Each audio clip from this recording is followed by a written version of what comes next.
Essential कॉन्टिप्लेट्स season 2 episode 3 की starting में हमें फुतारो को दिखाया जाता है जो नहा रहा होता है। तब नीनो उससे पूछती है कि वह पानी में कैसे गिर गया।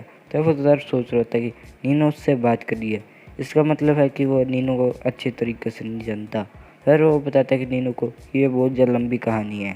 तब नीनो उसे कहती है वो यहाँ पर अकेले बोर ही हो रही थी, इससे अच्छा है कि वो कहानी सुना दे। फिर फुतारो बताता है कि वो एक लड़की से मिला था क्योटो में 5 साल पहले।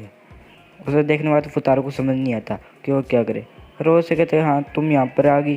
फिर वो यहाँ से जाने की कोशिश करता है, पर वो लड़की उसे रोक लेती है और उसकी वो डायरी ले लेती है और कहती है तुम्हें ये डायरी चाहिए तो तुम्हें मेरे साथ बात करनी पड़ेगी।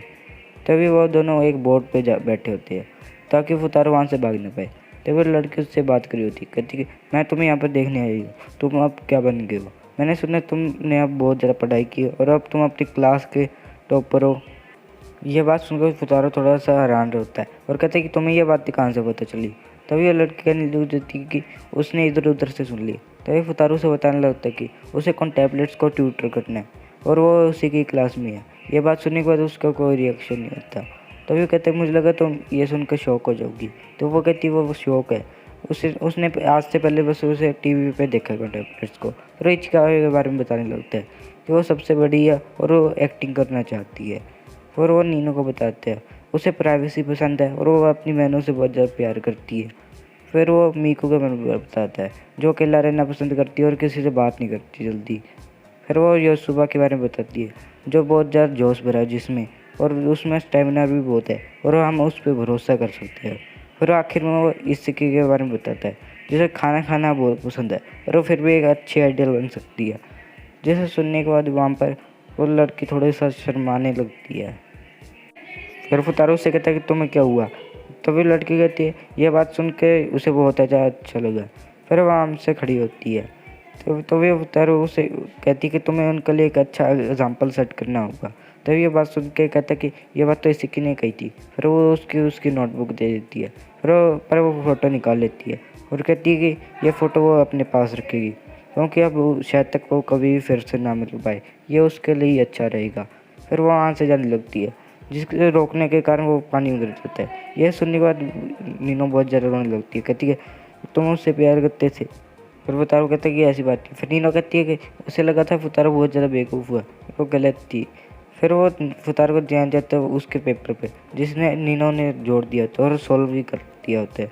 फिर वो नीनो उससे सॉरी कह देती है उस बात के लिए और फुतारो उससे इसी से भी सॉरी कहने के लिए कहता है, पर नीनो उसे माना कर देती है साफ साफ। फिर फुतारो कहता है क्योंकि उसने उसे थप्पड़ मारा था। फिर नीनो कहती है हाँ। और अगले सीन में हमें इसिकी को दिखाया जाता है जहाँ पे फुतारो उससे माफ़ी मांग ले कहता है नीनो से। इसिकी उससे मना कर देती है और उससे बताती है उस दिन पहले वो एक साथ मिले थे और मूवी देखने गए थे। वहाँ पर नीनो को लव स्टोरी वाली पसंद आती और मुझे मिस्टीरियस चीज़ों वाली। हमारी चॉइस बिल्कुल अलग है, इसलिए हम एक दूसरे को पसंद नहीं करते। तभी राया वहाँ पर आ जाती है और फुतारो से कहने लगती है कि कल तो रिसाइकिल होने वाले कचरे का दिन है। तभी इसिकी कहती है कोई बात नहीं, उसे वो संभाल लेगी।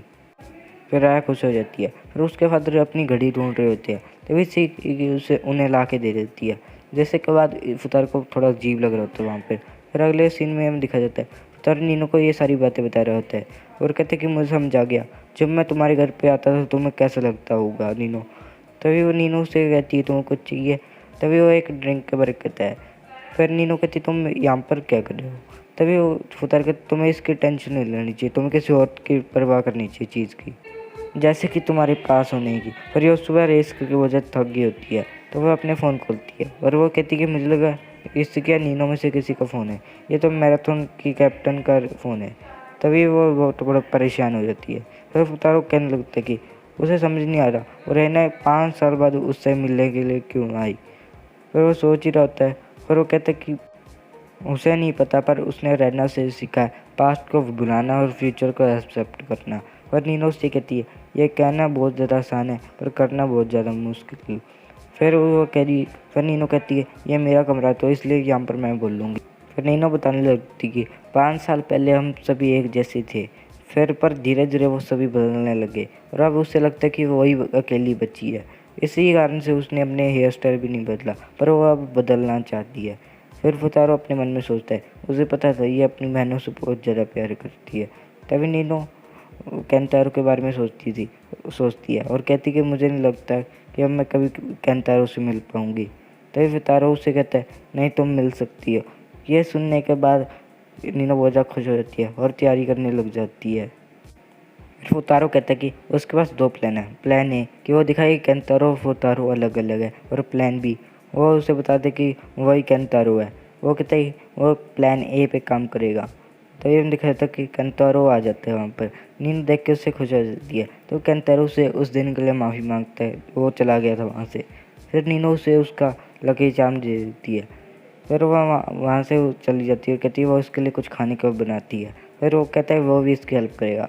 फिर नीना बाहर चली जाती है और वो फुतारो को फ़ोन करती है और पूछती है कि वो उसके लिए क्या बनाए। तो फुतारो उससे बता देते वो बनाए। वो कहती है ठीक है। फिर वो वहाँ पर आ जाती है बनाने के लिए।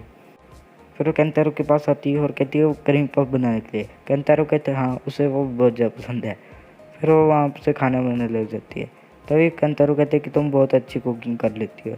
फिर नीनो वापस से बाहर जाती है और फुतारो को कहती है कि उसने उसे उसके फर्स्ट नेम से बुलाया। तभी वो वापस जाती है और वो दोनों बनाने लग जाती है। तभी उन्होंने बहुत सारे क्रीम पफ बना लिया होती है।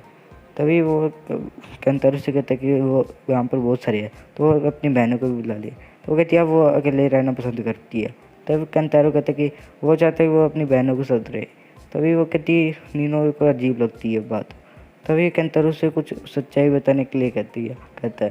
तभी नीनो कहती है वो बाद में बताना। फिर वो वहाँ से चली जाती है और फुतारो को फ़ोन करती है और उसे कैफेटेरिया में आने के लिए कहती है। और फुतारो वहाँ पर आ जाता है। तभी नीनो उससे कहती है तुम्हें इतना ज़्यादा पसीना क्यों आया है।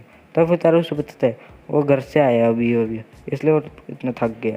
नीनो उससे हाथ मिलाने के लिए लेती है क्योंकि उसने उसे केंतारो से मिलाया इसीलिए। तभी उसका हाथ पकड़ लेती है और अपना वो बैंड देखने लग जाती है। वो कहती है उसे पता था वही फुतारो है। तभी फुतारो को वहाँ पर चक्कर आने लग जाती है। वो उससे कहते हैं कि तुमने इस ड्रिंक में फिर से कुछ मिला है। तभी नीनो कहती है हाँ, ना ही तुम कज़न्स हो ना ही तुम ट्विंस हो। तो फिर हमें अगला सीन दिखाया जाता है जहाँ पे फुतारो नीनो से मिलने के लिए आया होता है और उसका लाल होता है गाल। तभी वहाँ पर नीनो नहीं होती।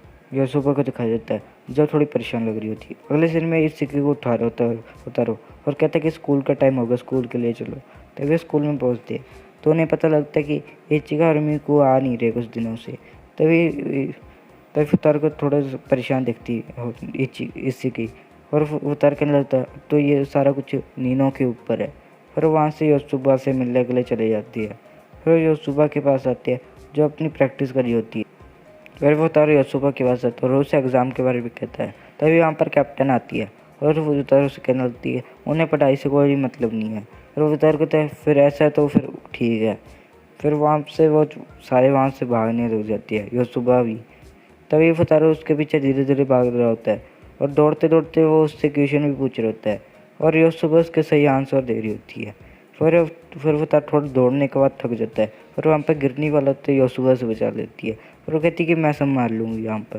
तो फिर हमें दिखा जाता है कि शाम पर उनकी कैप्टन उसे बता रही होती है अगले विकेट को उन्हें प्रैक्टिस के लिए जाना होगा। योसुबा कहती है थोड़ा मुश्किल होगा। फिर सुबह योसुबा को ब्रश करते दिखाया जाता है और अपने फ़ोन में मैसेज देख रही होती है। तभी वहाँ पर इचिका आ जाती है और उससे कह लगती है तुम बस यहाँ पर ब्रश करने की एक्टिंग ही कर रही हो। जिस जगह में योसुबा कहती है नहीं। तभी वो इचिका उससे ब्रश कराने के बारे में कह रही होती है। तभी योसुबा कहती है वो छोटी नहीं रही। तभी इचिका कहती है वो कितनी बड़ी हो जाए उसके लिए वो उसकी छोटी बहन ही रहेगी। तभी योसुबा से ट्रैक टीम को छोड़ने के बारे में पूछती है। तभी इचिका उससे कहती है वो बड़ी बहन बनना चाहती तो उससे इतनी गंदी एडवाइस ना दे। फिर वो अपने मन में सोचती है कि उसकी टीम उस पर डिपेंड करती है। फिर इचिका जाके ये रिकॉर्डिंग फुतारो को सुना देती है। फिर फुतारो कहते कि हमें योसुबा को उनके जंगल से निकालना होगा। फिर हमें अगला सीन दिखाया जाता है योसुबा सो रही होती है पर उससे नींद नहीं आ रही होती। फिर हमें अगला सीन दिखाया जाता है नीनो की तरफ जो अकेली बैठी होती है पर वो अकेली नहीं बैठ पाएगी क्योंकि एपिसोड के एंड होते होते वहाँ पर मिकू आ जाती है। यहीं पे एपिसोड का एंड होता है।